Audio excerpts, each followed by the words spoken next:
Estimados amigos, quiero compartir con ustedes una pequeña reflexión que lleva por título Dios el Padre, Hijo de Dios y el Hijo de Dios. Así que comenzaremos por Dios el Padre.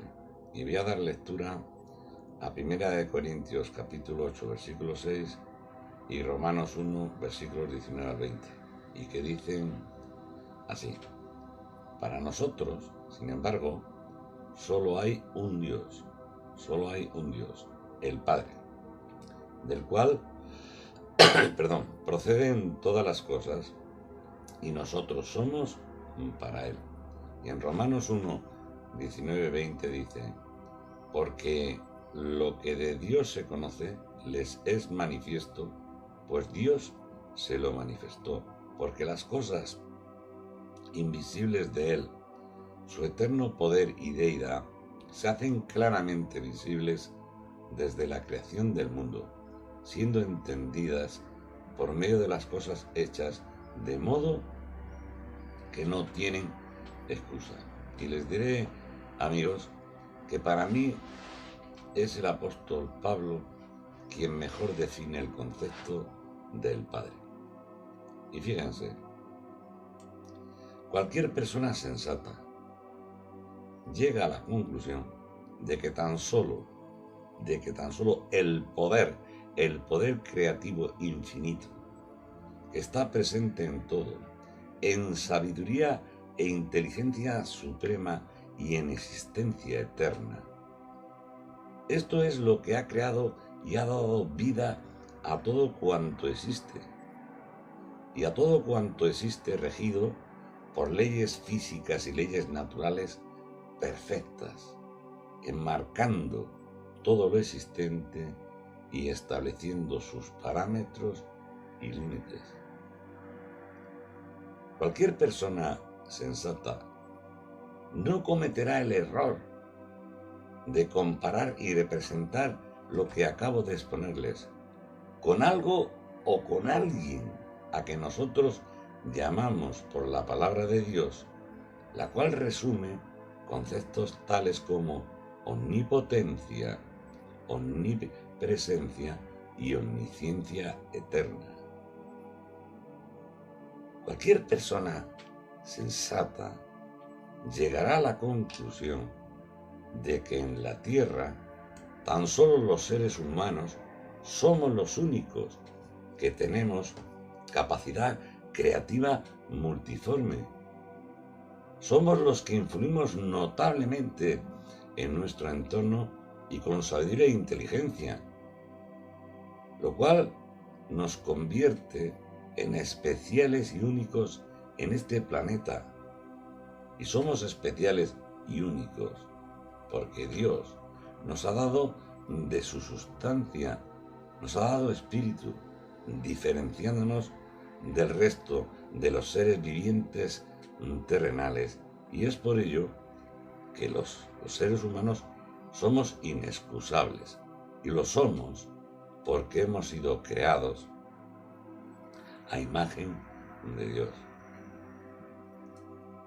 El ser humano, y desde el lenguaje antropomórfico, comete el error inteligente de atribuir a Dios el Padre formas y cualidades humanas, y por consiguiente estableciendo la existencia de una relación especial de parentesco o filiación divina a semejanza de la filiación humana. Sí. Y tal es así que esta cristiandad grecorromana dispone y exhibe en sus lugares de culto pues una variada iconografía, y donde algunos de los cuadros, y ustedes seguro que los han visto, podemos ver representaciones de Dios, como si fuera un anciano de días, y junto a él la representación del Hijo como una persona más joven.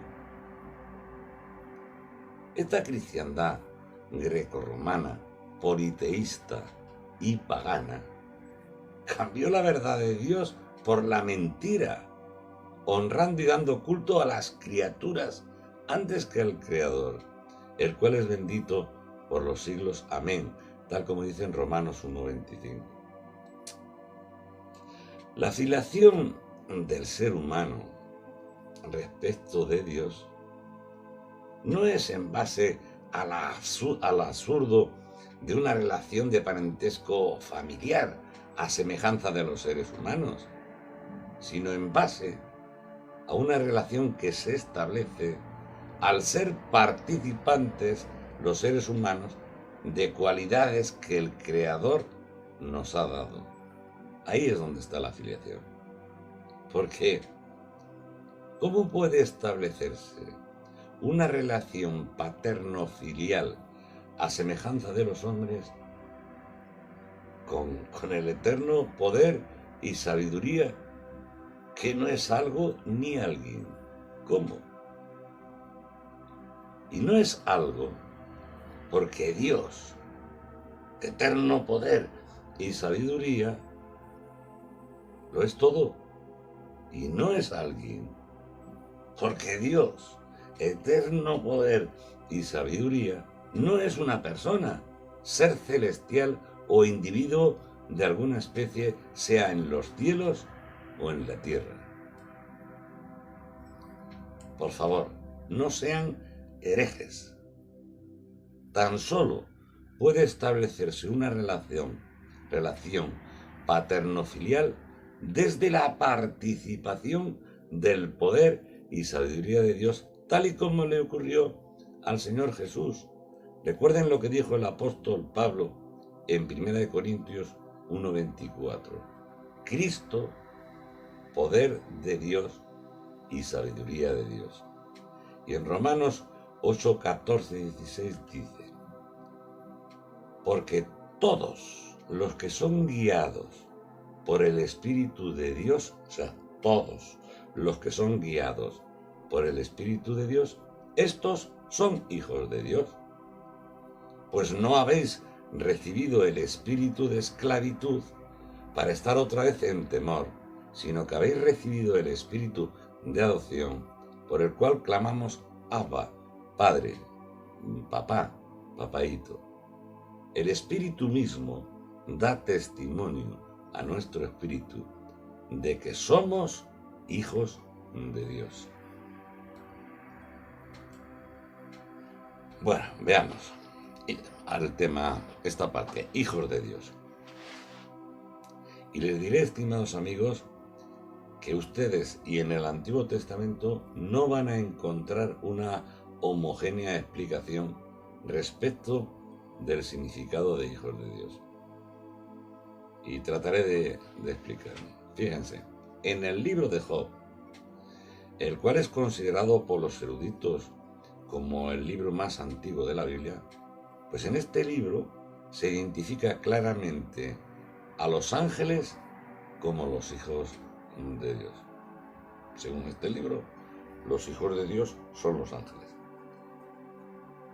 En los primeros capítulos del Génesis, los cuales, e inevitablemente, fueron influenciados por la cultura sumeria acadia, esto es así, y probablemente también algo de la egipcia, se nos habla de los hijos de Dios y de las hijas de los hombres, lo cual, y juntamente con lo anteriormente les he expuesto del libro de Job, esto llevó a que los judíos incorporaran a su pensamiento el que estos hijos de Dios en realidad fueron ángeles que cohabitaron con las hijas de los hombres, fecundándolas y dando origen a una raza de gigantes.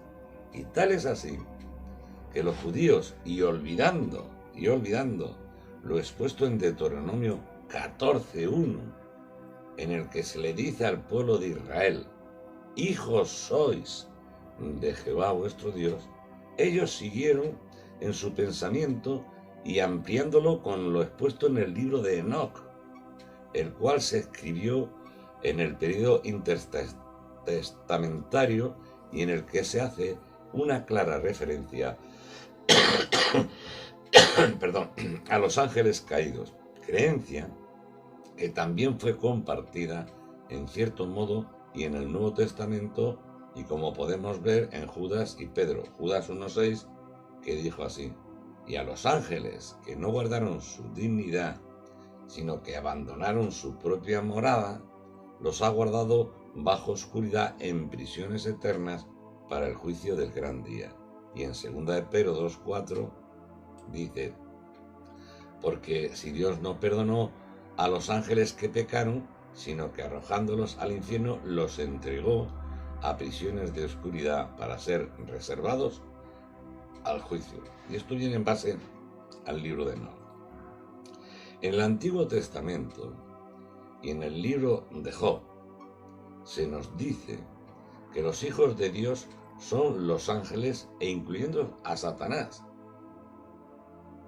En el Génesis claramente se les identifica con los ángeles, y finalmente en Deuteronomio 14:1 y Oseas 1:10 se los identifica con el pueblo de Israel. Recuerden: hijos sois de Jehová vuestro Dios, Deuteronomio 14:1, y sois hijos del Dios viviente, Oseas 1:10. Esto se le dice al pueblo de Israel. Y fíjense, algunos, intentando arreglar estas incoherencias, enseñan que en realidad y en Génesis la expresión hijos de Dios realmente no está referida a los ángeles, sino a los descendientes de Set, lo cual intelectualmente no tiene ningún sentido. En tanto en cuanto que en Génesis se diferencia claramente los hijos de Dios de los hijos de los hombres. Se diferencia claramente, porque, y como es natural, si había hijas de los hombres, igualmente había hijos de los hombres. Dicho esto, les diré que poca o ninguna conclusión coherente podemos sacar del Antiguo Testamento respecto de los hijos de Dios, y donde vemos al pueblo de Israel influenciado, en principio, por la cultura sumeria acadia, y posteriormente y en el exilio por la babilónica persa, de creencias zoroástricas que mayoritariamente los inclinó hacia los ángeles, llegando incluso a considerarlos como intermediarios entre Dios y los hombres y rendirles culto, tal y como vemos que denuncia el apóstol Pablo en Colosenses 2:18. Bueno, ahora vamos a ver qué dijo, algo de lo que dijo el apóstol Pablo. Y les voy a leer, amigos, y en primera instancia Romanos 8, versículo 14 y el 16, que ya he hecho mención anteriormente. El 14 dice: porque todos los que son guiados por el Espíritu de Dios, estos son hijos de Dios. El Espíritu mismo da testimonio a nuestro espíritu de que somos hijos de Dios. En el versículo 16. En Gálatas 3:26 dice: pues todos sois hijos de Dios por la fe en Cristo Jesús. Esto lo dice en Romanos capítulo 8 y en Gálatas 3:26. Pero el apóstol Pablo, y en Romanos 9, y respecto de la elección soberana de Dios, nos viene a decir que somos hijos de Dios no por venir en carne, por ser seres humanos, sino que somos hijos de Dios, dice él, según la promesa por la cual los israelitas hijos son de Jehová Dios, e igualmente la iglesia de Dios también lo es porque hereda la promesa. Y les diré, amigos, lo siguiente: con todos mis respetos hacia el apóstol Pablo, yo veo cierta incoherencia con lo expuesto en el capítulo 8. Yo veo cierta incoherencia, y si no, estudienlo ustedes. Y es por ello perdón, que para mí Romanos 9 puede ser un capítulo discutido y discutible en algunos aspectos. Así que permítanme que exponga mi opinión. Miren, sin entrar en el tema de los ángeles, es mi creencia el que los seres humanos somos los únicos seres vivientes en este planeta, los únicos, a los que el Creador ha dado de su impronta, ha dado espíritu y por consiguiente poder ser llamados hijos de Dios. Ahora bien, el ser llamado hijo de Dios no solo tiene que ver con la condición, naturaleza y cualidades del ser humano, sino que además de la condición, tiene que ver e imprescindiblemente con el estado, es decir, con la situación o modo de estar en su relación con Dios el Padre, Jehová o Alá o como le quieran llamar en las diferentes religiones.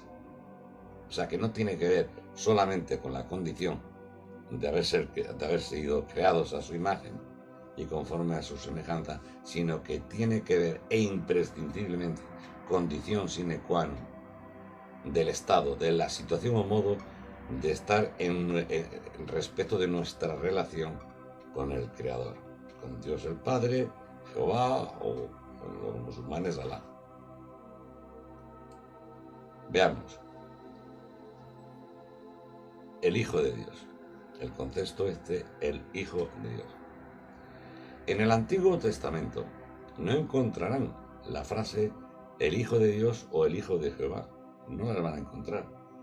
Pero sí la frase mi hijo eres tú, yo te engendré hoy, que en primera instancia es una frase dirigida al rey David, pero que tiene un carácter de profético mesiánico y por consiguiente es una frase circunscrita al Mesías, al ungido.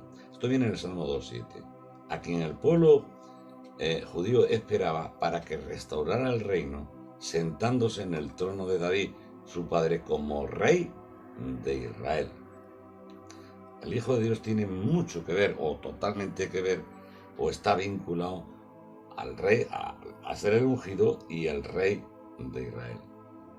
Y les confesaré, estimados amigos, que yo no lo entiendo, que siendo los judíos hijos de Jehová Dios, tal y como dice Deuteronomio 14.1, le preguntaran a Jesús de la tribu de Judá y de la casa de David si era hijo de Dios, tal y como leemos en los evangelios sinópticos.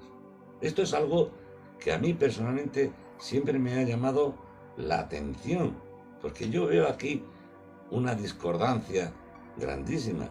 Si es que lo dice con toda claridad Deuteronomio 14 al pueblo de Israel, hijos sois de Jehová vuestro Dios. Lo que yo sí hubiera entendido es que le preguntaran si era no hijo de Dios, sino el Hijo de Dios. Es decir, que le preguntaran, traducido, si era el Mesías, el ungido, el rey de Israel, que ellos esperaban. Porque esta palabra, el Hijo de Dios, está vinculada directamente a lo que acabo de expresar, no a lo que luego la cristiandad, esta cristiandad grecorromana enseña o da a entender. En Mateo 27:42 dice, a otro salvó, a sí mismo no se puede salvar. Si es el rey de Israel, descienda ahora de la cruz y creeremos en él. En Marcos 15:32 dice, el Cristo, el ungido, rey de Israel, descienda ahora de la cruz para que veamos y creamos. También los que estaban crucificados con él le injuriaban. En Juan 1:49 dice, respondió Natanael y le dijo, Rabí, maestro, tú eres el Hijo de Dios, tú eres el Rey de Israel. En Juan 12:13 dice, tomaron ramas de palmera y salieron a recibirle y clamaban, Hosanna, salve, bendito el que viene en el nombre del Señor, el Rey de Israel. Es muy importante que lo tengan en cuenta, para que luego no les engañen.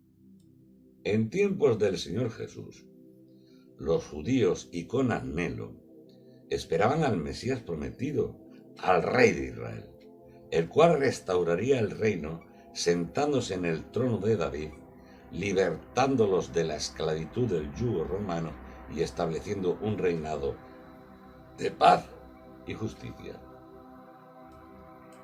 Ellos esperaban un rey con poder temporal, y cuando miraban a Jesús, ellos no veían a un rey, veían a un siervo que no tenía donde reclinar la cabeza y que les hablaba de un reino en los cielos, que les enseñaba con autoridad, denunciando que no estaban interpretando y cumpliendo con las escrituras y sanando todo mal y dolores del pueblo que le seguían. Esto es lo que vieron los judíos.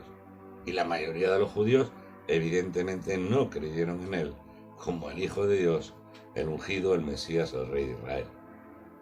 Los judíos no creyeron en él y, liderados por las autoridades religiosas, levantaron falsos testimonios contra él hasta procurar su muerte, la cual, involucrando al poder temporal romano, fue de muerte de cruz, y en la que se le colocó y en escarnio en la cruz el título El Rey de los Judíos, Marcos 15:26.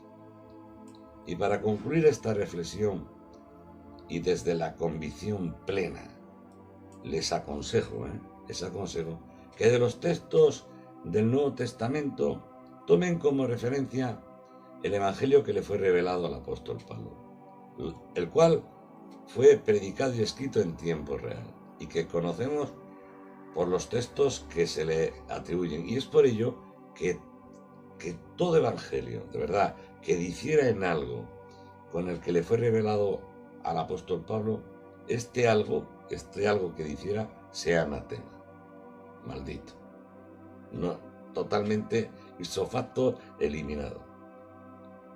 No digo que lo borren de la Biblia, pero no lo tengan en cuenta. ¿Qué quiero decir con esto? Quiero decir que cuando personalmente leo los evangelios sinópticos y Hechos de los Apóstoles, los cuales fueron escritos bastantes años después de acaecidos los hechos de Jesús, que se narran en estos escritos, y donde algunos textos provienen de diferentes leyendas que pululaban en la época, la denominada Fuente Q. Otros desde algunas tradiciones y filosofías, y otros fruto de interpolaciones y añadidos. Personalmente yo los miro con lupa, para así diferenciar el grano de la paja, o dicho de otro modo y más correcto, de diferenciar la verdad de la mentira. Los analizo con lupa, porque no todo lo que está escrito en este conjunto de libros llamado la Biblia, no todo está inspirado por Dios. Que va, ni muchísimo menos. Y para finalizar, decirles que en los textos joánicos, y singularmente en el Evangelio de Juan y en Primera de Juan, no solo hay que poner la lupa, sino que hay que utilizar el microscopio. Los textos más tardíos son los textos joánicos, y donde esta comunidad joánica, preeminentemente grecorromana, ya había absorbido e incorporado a su teología muchos conceptos de la filosofía pagana de Platón, de la preexistencia de alma o espíritu, cierto docetismo y planteamientos místicos pseudognósticos. Así son el Evangelio de Juan y Primera de Juan, que tanto le gusta a esta cristiandad grecorromana politeísta y pagana. Así que, por favor, amigos, analicen microscópicamente estos textos joánicos, porque verdaderamente en ellos hay palabra de Dios, pero que en muchas ocasiones, en demasiadas, esta palabra de Dios está cercada y enmascarada por conceptos filosóficos que, junto con los de Mateo y Lucas respecto del nacimiento virginal mitológico de Jesús, propiciaron que encubiertamente entrara la herejía destructora de la Trinidad, por la cual Jesús es 100% Dios y 100% hombre. Dios les bendiga grandemente.